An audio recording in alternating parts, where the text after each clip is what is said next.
जय श्री कृष्ण विद्यार्थियों। आज हम लघुत्तम समावर्तक, महत्तम समावर्तक, गुणज और गुणनखंड के बारे में जानेंगे। सबसे पहले तो गुणज क्या होता है, गुणनखंड क्या होता है।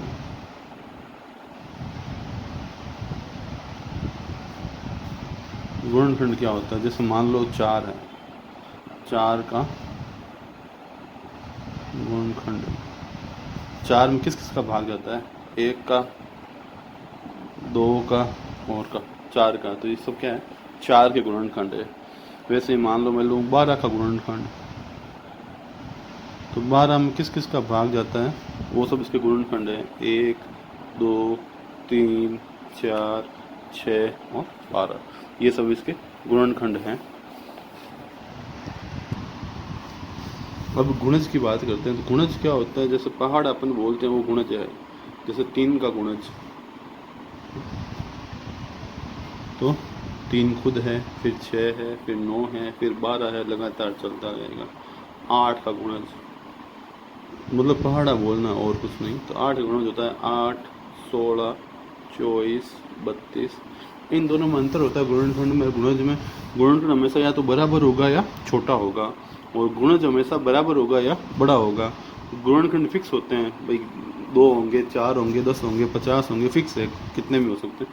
पर गुणज जो लगातार चलता रहेगा, मतलब अनलिमिटेड होते हैं, खूब होते हैं। ठीक है, ये दोनों में अंतर है गुणनखंड और गुणज में। अब ये अपन परिभाषा लिखते हैं, महत्तम समापवर्तक। महत्तम समापवर्तक, इसको कहते हैं हाईएस्ट कॉमन फैक्टर, HCF। अब HCF की परिभाषा क्या कहते हैं, वह बड़ी से बड़ी संख्या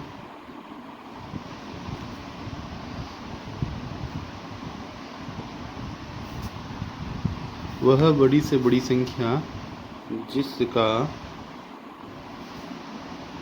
दी गई संख्या में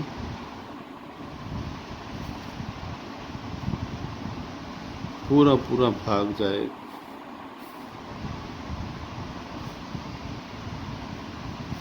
वह बड़ी से बड़ी संख्या जिसका दी गई संख्या में पूरा पूरा भाग जाए। जैसे मान लो हमने 6 और 8 है। अब अपन इस तरीके से करते हैं, देखो 6 का गुणनखंड,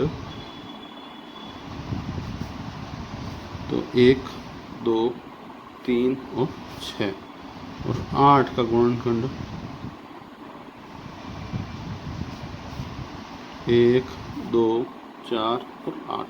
अब इस देखो 6 और 8 में 1 का भाग भी जा रहा है, 2 का भाग भी जा रहा है, पर परिभाषा कहती है वह बड़ी से बड़ी संख्या, मतलब इसका लघुत्तम क्या हो जाएगा, महत्तम क्या हो जाएगा, HCF 2 हो जाएगा। तो इसका HCF बराबर 2। इसका एक तरीका और है निकालने का, वो भी अपन करते हैं। 6 में 2 का भाग दिया तो 3 बार, 3 में 3 का भाग दिया 1 बार, 8 में 2 का भाग दिया 4 बार, 4 में 2 का भाग दिया 2 बार, 2 में 2 का भाग दिया 1 बार।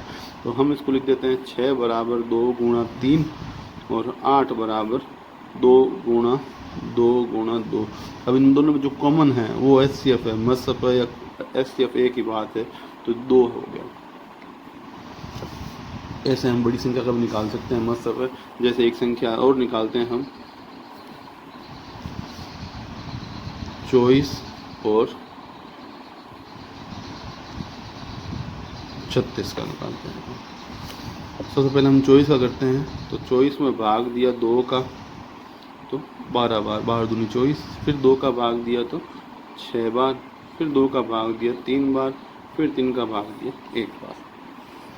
अब 36 में किया हमने, 2 का भाग दिया, इसको कहते हैं होगा 18, फिर 2 का भाग दिया 9, फिर 3 का भाग दिया 3, फिर 3 का भाग दिया 1। अब हम इसको लिखते हैं इस रूप में, 24 बराबर, देखो 2 कितनी बार है, 1, 2, 3, तो 2 की घात 3, और 3 एक बार है तो 3 की घात 1, या घात नहीं लिखे तो भी चल जाएगा। अब 36 का हम लिखते हैं, देखो 1, 2, तो 2 की घात 2 और 3 की घात 2। अब हमें निकालना है HCF या मसफ। जो छोटी घात है वो लेनी है, 2 की घात 3, 2 की घात 2, तो 2 की घात 2, 3 की घात 1 और 3 की घात 2, तो 3 की घात 1। और 2 की घात 2 होती है 4, 3 की घात 1 होती है 3, तो 4 3 12। ये इसका मसब हो गया। हम ऐसे कोई भी संख्या का मसब निकाल सकते हैं। अगर मान लो इनमें कोई संख्या कॉमन नहीं हो, कोई भी संख्या कॉमन नहीं हो, तो उसका मसब क्या हो जाएगा, 1 हो जाएगा। हम उसमें क्या करते हैं, 0 कर देते हैं, गलत होगा 0। अगर मान लो कोई संख्या कॉमन नहीं है, मान लो यहाँ ऊपर 2 2 है और नीचे 3 3 ही है, तो इसका मसब हो जाएगा 1। अगर कोई संख्या कॉमन नहीं है तो उसका मसब क्या होगा, 1। मसब में कभी 0 नहीं होता। इसको कहते हैं गुणनखंड विधि द्वारा किया है हमने। अब हम निकालते हैं लसप।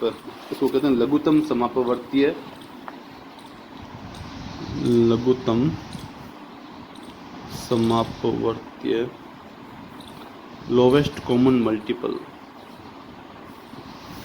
इसकी परिभाषा क्या होती है,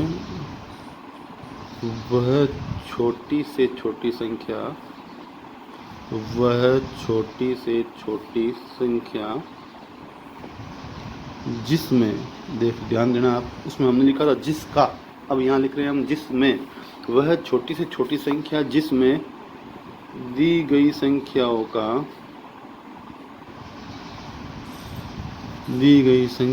का पूरा पूरा भाग जाए। इसमें संख्याओं का भाग जा रहा था और उसमें संख्याओं में भाग जा रहा था। अब वही चीज़ वापस करें हम, जैसे 24 और 36 का निकालते हैं हम, 24 और 36, तो 24 का हमने निकाला, वैसे तो अभाज्य गुणनखंड किया, 2 की घात 3 और 3 की घात 1, और 36 का 2 की घात 2 और 3 की घात 2। तो इसमें जो सबसे बड़ा होता है वो लेते हैं हम, तो इसका लसप हो जाएगा 2 की घात 3 जो बड़ा है वो, और 3 की घात 2। तो 2 की घात 3, 2 दूनी 4 दूनी 8, और 3 की घात 2 होता है 3 3 9, तो 8 9 72 उत्तर हो गया। अब 24 का भाग भी 72 में जा रहा है और 36 का भाग भी 72 में जा रहा है। अब संख्या एक और संख्या लेते हैं हम, 12 और 18। सिंपल संख्या लेते हैं। अगर मान लो कोई बड़ी संख्या हो तो आप करके देखना, समस्या हो तो पूछना। 12 में 2 का भाग दिया 6 बार, फिर 2 का भाग दिया 3 बार, फिर 3 का भाग दिया 1 बार।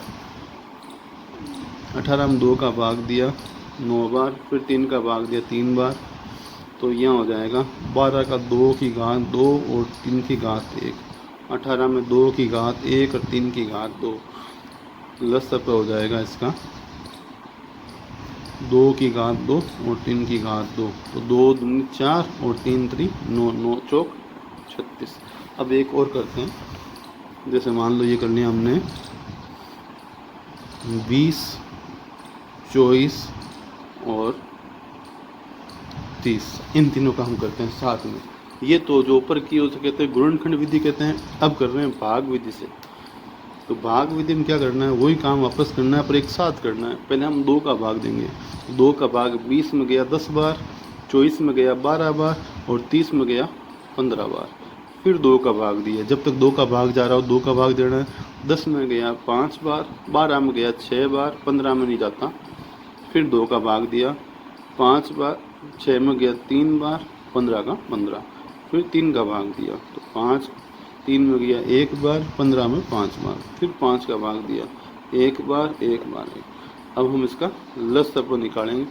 तो कुछ नहीं करना है, ये जो संख्या आई है इन सबको गुणा करना है। तो 2 गुणा 2 गुणा 2 गुणा 3 गुणा 5, तो 2 दूनी 4, 4 दूनी 8, 8 3 24, 24 पंजे 120। ये हमारे पास उत्तर आ गया। अगर कोई समस्या वापस पूछना आप। आज अभ्यास के लिए प्रश्न दे रहे हैं आपको, मसप और लसप दोनों ज्ञात करने हैं। मस व लस ज्ञात करो। नंबर 1 प्रश्न है 8 12, दूसरा 12 20, तीसरा 18 और